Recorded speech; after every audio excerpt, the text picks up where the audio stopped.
สนให้ดูตอนเช้าตอนเช้าให้สับสนเนาะบ้านนาเป็นอะไรเนาะตอนเช้าหดพักเลยนี่เอ็นเลยนี่เข้าสุกเหรอเขาเนี่ยเนาะส่วนพักเป็นไล่แท้เป็นไข่ป่ะกินได้ไข่ได้ดอกกาดเขามากกาดนะหัวนึงนะกินกับบะมดเอเด้เนาะเฮือนในคนเนาะไข่เด้กินเด้เสาเอา5-6 โมงย่างตัวนี้ความเยอะได้จักโลตัวนี้3 โลคนนึง3 โลเยอะกาดเนี่ยอะไร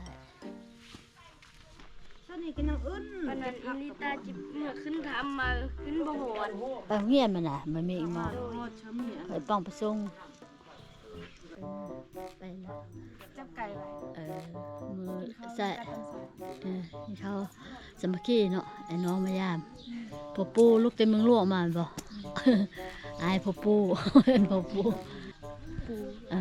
ปู่นั่นวงคำไปเกลือมาอันนี้มาแต่สาว มีใบอันเพื่อนคนใต้ ไปเล่นเขาเจ้าเนาะอบอุ่นที่เจอเขาเจ้าคู่เป็นเย็น อยู่ว่านนี่ก็บ้านนามีคนใต้ซึ่ง ไปได้นอนเลยหามฮอดนี่ ดังน้ำข้าวเจ้า หามฮอดไปนอนเลยเนาะไปแต่จังมง ไปแต่10 โมง 11 โมง ไปแต่7 โมง 7 โมง มัน7อันนี้6 โมงเช้าละก็4 โมงก็4บ่ะ 10 โมง ม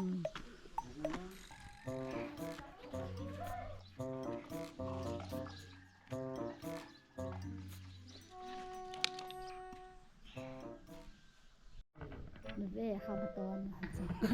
เจอเองเนอะกินย้อน มาทะเลก็จวบสาเฮประเภทเอาไปเฮ้อ เขาซ่าเจอเอ เจอน้ำมันน้องมันหนึ่ง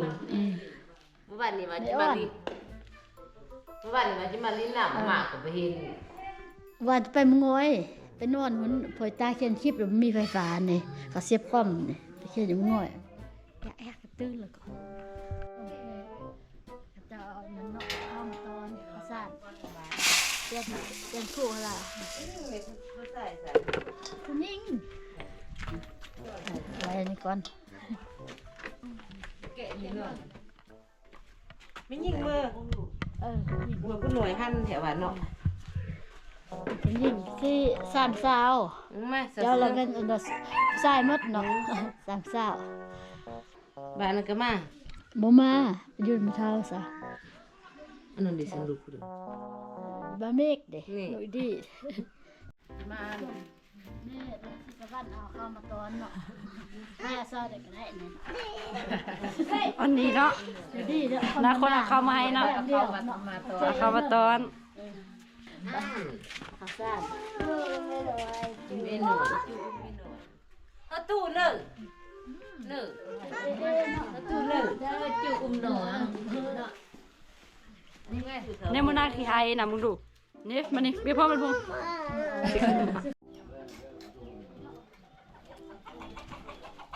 เดี๋ยวข้าวซ่านก่อนเอิ้นสิกลับบ้านแล้วเนาะเส้นลายนึงนอนกินนอนมีที่เมียนึงน้องรวยเดี๋ยวเราไปงานไปเดินเงินเชื่อเนาะแล้วเข้ามาตอนอันนี้มันหนักยำเลยเป็นป้าเนาะป้านาป้าน้องนะปะเคยความประเทศของกินน้องน้อยเนาะ พวกนี้นึกเรื่องมัน ผู้เขาบงสิเดินเหมือนเลยผู้เขาบงคือเขาคิดเลยโลกเขาอันนั้นมันคือเขาตัดเหลี่ยมมันได้เลย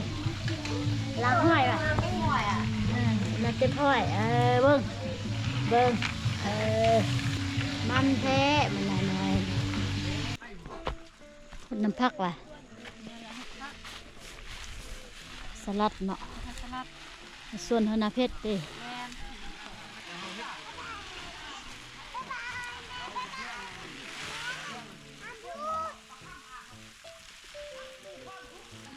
ก็ธรรมศาสตร์มันจะพูดแต่ผ้าอ้อมเลยผสม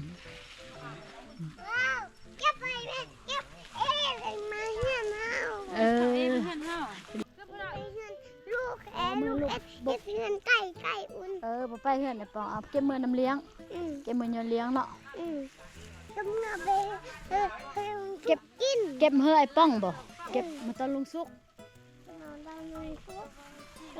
ลูก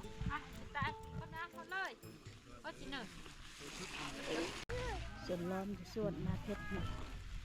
แบบธรรมชาติเสื้อขี้ไก่แบบฝุ่นจ้ะ แม่ละสักขี้ไก่ รถเดียวเดี๋ยว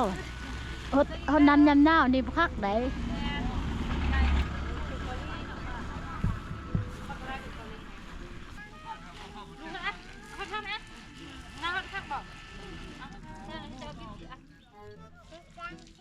ลูกบางตินนี่ ไปเอาจุ่งไหมแม่แล้วพักไอ้ตัวเดียวนี่ไปกันเลยกระมูไป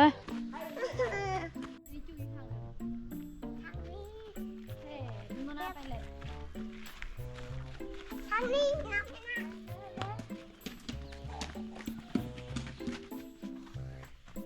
เอลก็ลูกส่งลูกนี่อันโมนาไปย่านประทิบเนาะเนี่ยเพื่อนจิเมื่อบานทางเก็บเลยมีเวียกเนาะนี่ไปดิปลาคุยได้ไหมนอนน่ะ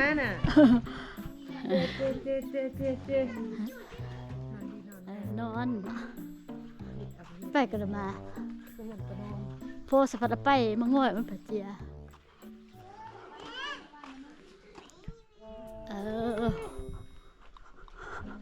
เพื่อนสิอยู่กันเลยสันทึ่งตั้งที่ทึ่งยายอยู่นี่เนาะเฮือนเนิ่มมันเฮือนพ่อสิเนาะลงไปอีนิดเห็นจบละอยู่เมืองหลวง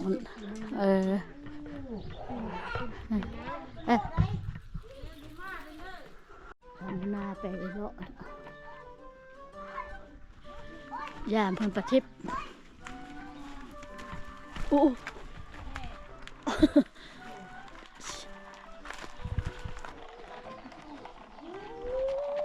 ไปสลักรถประทิบไปอยู่มาแล้วนี่มาเพื่อนเพิ่นเป็นงานประทิบเนาะเสร็จ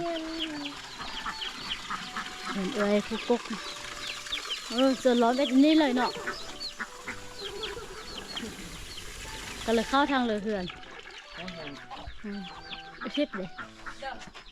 แม่สุไปอยู่เฮ้ยอีมีชุ่มประเทศมีชุ่มมือเกลืออันตัวใกล้อยู่กาสนัมผมย่างไปบอกลุงทิพย์ไปกันเลยสันลุงทิพย์ไปกันเลยไปสวนไปกระมูประเทศเดนางพรทิพย์สิไปครับ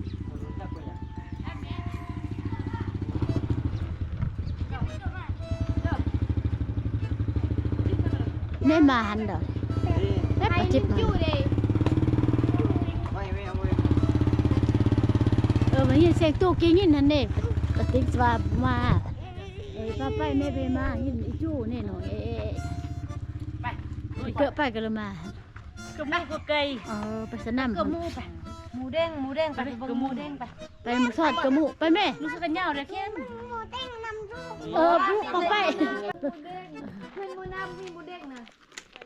ไปไม่ภาพอีมินจูอยู่ ประกาศข้ากับเพตัดเธอบอกยังมื้อเช้าถ้าพกมันโถเปิ้ลกลัวจะขาง เอ้าถือกระตุ้นเพิ่น มื้อไอ้โตจีต้มลวกเพิ่นนั่นบ่น่าไอ้โตต้มน้ำลวกเพิ่นนั่น เฮาซาพ่อมันกระตุ้นเหาะ ต้มน้ำมันแปลว่าบ่อนหมู ต้มน้ำบอนหมูติก็เดี๋ยวต้มอาบแม่ต้มขายพื้นเท่าเหรอคะไปเวียง เด้มินจูมาเลยพื้นละแสนพื้นแสนกีบเนาะครับสมเนาะขายนักท่องเที่ยวบ่ผ่านไปผ่านมาเอามาซื้อซอยได้เนาะไว้ผู้กกเลยนี่ตำเพค่ายตำเองติตำอันนี้บ่เสือฮูกจะมาตำเองจีนจะมาโกะเป็นจะเป็นแพซินแพนอันนี้เนาะแม่ตมาคนตมาเนาะ ปักใกล้กับไรบุมีข้าวเกลือมาเด้มื้อนี้ ไปกะละมาพอดอกจิตไปกะละมานะ เกือบหมู บ่ได้จอยเนาะ ด้วยล่ะ ตุ้ยเอ็นนั่นแดง อยู่แห้งเอาลูกเลย นมจะจักได้ว่าล่ะหั่น อันนี้ได้3 เดือนไป3 เดือนกับ4 มือมื้อนี้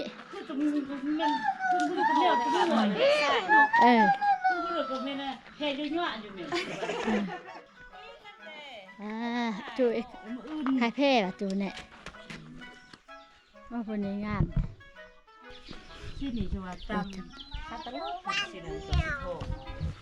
อันนี้ราคานี้ราคาขายพื้นละแสนแค่ต่างประเทศคนเที่ยวมันซื้อไปไว้เป็นเวลาซื้อไปเบี้ยงเพไปซื้อไปวัด ตัวของพระเจ้าเนาะ เจ๊อุ่นอยู่นี่บ่ดูร้านเช้าก่อนนี่หน่อยลูกคันเยอะหมดแล้วแต่อันนี้เอาตำลักน้อย โอ้ยนูตัวนูไปต้นนอนนี่เนาะ ตัวนูเขาไว้พิษ ไปเบี้ยงไปวัดนี่ไปต้นงามเท่ตำเอาเนาะมันบอก ต มือนึงจักพื้น ำมือละพื้น มือนึงละได้พื้นนึงเจ้านะเบี้ยนี้ไปพ่อ เอาหมูเด้งอ่ะ เอาพันพ่อก็ได้เนาะ เป็นของโคตร เวลาหนาว มา พัน เอา พ่อ เด้งหมูเด้งนี่ เอาพันพ่อเลยจ้ะแต่ให้อุ่นพอเจ้าเนาะนี่ปฏิบัติเอาเงินเธอ ปืนเส้นเอานี่แม่ ปฏิบัติเอาเงินเธอ เอานี่ลายเบอร์ ว้าวนี่ปฏิบัติเอาเงินเธอ นั่นลายเบอร์นี่เอา เอาปฏิบัติเอาเงินเธอซื้อขนมนี่ นี่เบอร์เดียวอันนี้เบอร์เดียวอันนี้ลายเบอร์ไปเลย ขอบใจปฏิบัติเด้ขอบใจเด้ขอบใจปฏิบัติเด้ อันนั้นแม่อันนี้นี่ตกล่ะ อันนี้นี่อันนี้ได้น้อยนะ ได้น้อยเบอร์เดียว แม่นี่บางทีไปกันละมานี่ ไปจ่ายแล้วก็เอาใบเอ้ย ไปเชิญน้องนี่สบายดีสบายดีป้าน้อยเด้สบายดีไปกันเลย ก็มูมาดิ ไปกันละมา มูไปก็มูให้ดูมูไปหาทางซ้ายมาแล้ว สบายดี นี่ สบายดีเท่าน้อยซะ มันเดือดชาวป่าเลย ถ้าป้องก่อนนี่ทำไมป้องก่อน เอาป้องมือนำเนอะ โอ้ยมันเมื่อเนี่ยไปซ่องเงินอุ่น เบิ่งอายมันเนอะเบิ่งอายเนอะ มาตัดไม้ข่ายเนาะ อืม ชาวเยอะเลย จะได้2 ปีแล้ว พอไปอยู่เนาะพอไปกันเลยไปซ่องเงินบ่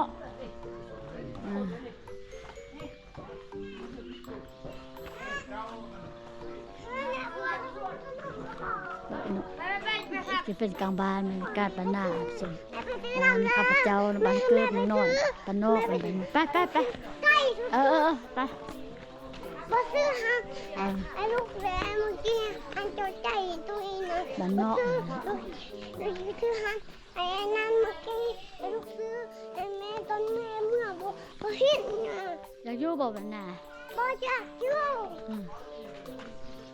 มาหมดเลยอยู่พี่เรา ลูกโอ้ยาตัวกลัว จะมาอยู่พี่เรา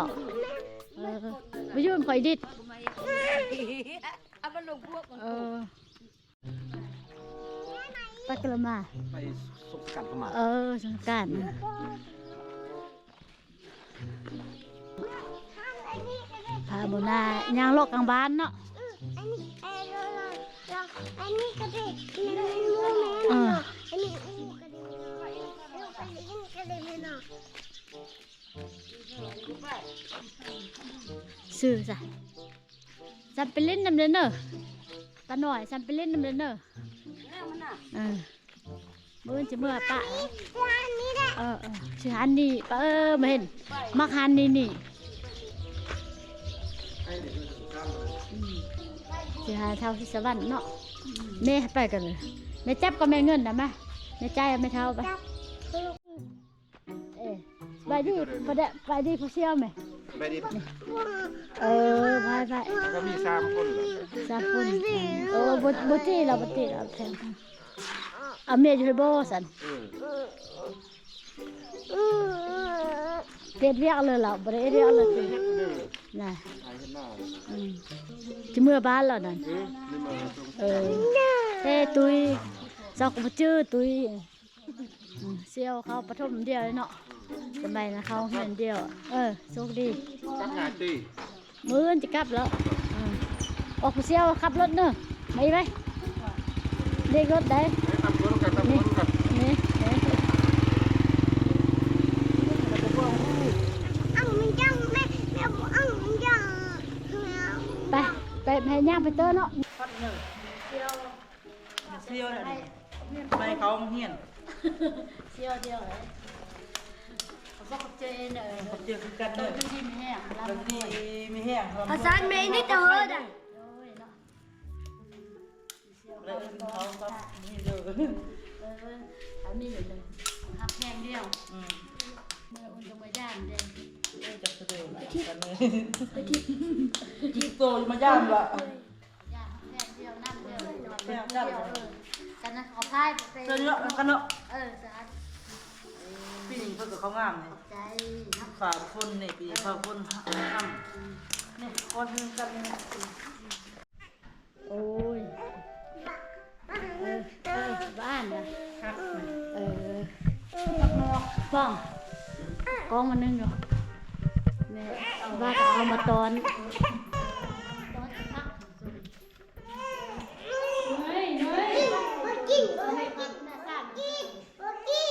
มันฟาดโถลงรอบอ่ะผมตอนฟังจากมันหน้าแต่เพิ่งมีแต่เข้าเนาะ เข้าชี้น้ำเข้าเหรอเม็ด เขา เดือน แพงกันเนาะเขาแพงกันเจ๊เนี่ย ถ้ามีเก็บอยู่ส่วนอยู่ความงามการซื้อก็ซื้อนั่นแหละ นั่นเลยการซื้อก็ซื้อเกลือเลย น้ำได้ มูมา เขาเด็กอยากไป มู ลิ้น ฟัด น้ำ เขาเพิ่นเนาะ อยากไปลิ้นน้ำเข้าก็ได้ ดูลูกอ่อนเมื่อจะได้ฟัดเขา ตามเขาเด้แม่ซื้อน่ะ ตอนละฟัดพร้อมเนาะ เราปัดเองเราปัดอยู่ดีอ่ะ แม่พี่ว่าเจ้าได้ทุกลูกมันเก็บ มันเป็นเลยเนาะเป็นที่ยาวที่ทับปลาอ่อนเนาะแม่ไอ้ว่าฟัดเขาเฮอโมนาเนาะเจอเด้อเนาะฟัดเขาเนาะ กินอะไรมันเก็บ โมนากินเนาะฟัดแบบนี้ได้สังสมกันเนาะ หลายคนสักราชลูกสองคนที่ไทยนั่นก็ วีได้ฟัดมันได้เนาะสีเขาเนาะแต่ก้อนแล้วมันตั้มเนาะ ต่ำ ตั้มส่วนนี้นั่งได้สี่ ส่วนนี้ยังไข่สบายยังเหลือสี่เอาเลยสังสมเจ๋งว่าตอนเจอเอเนอะพาเด้เจอเอสมพาได้หวดเด้ตอนเจอไรนะ พวกมึงไปได้ซื้อมือ8เจ้า นั่นเหรอมื้อเสากินข้าวเสาไป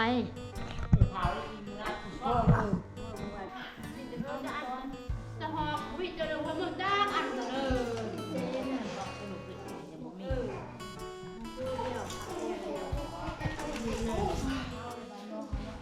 นี่เด้อ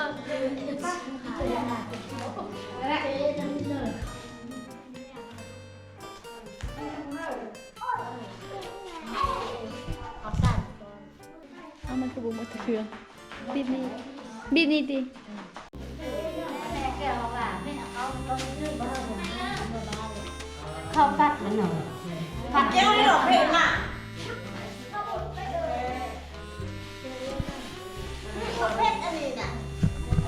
มือจะอ่อน มือ ร้านนั้นยังพัดแล้วเสริมมาแล้วพัดแล้วเขามา โอ้ยจ้ามาเดิมก็เมื่อร้านจ้าจะเป็นที่นะแล้วเอาได้ว่าร้านว่าเขาเอาน้ำมาต้นเขาจะว่าตามรถเรือเกิน ป่วยเปียกหวานหวาน ได้ พี่ดอกเนาะปลาเท่า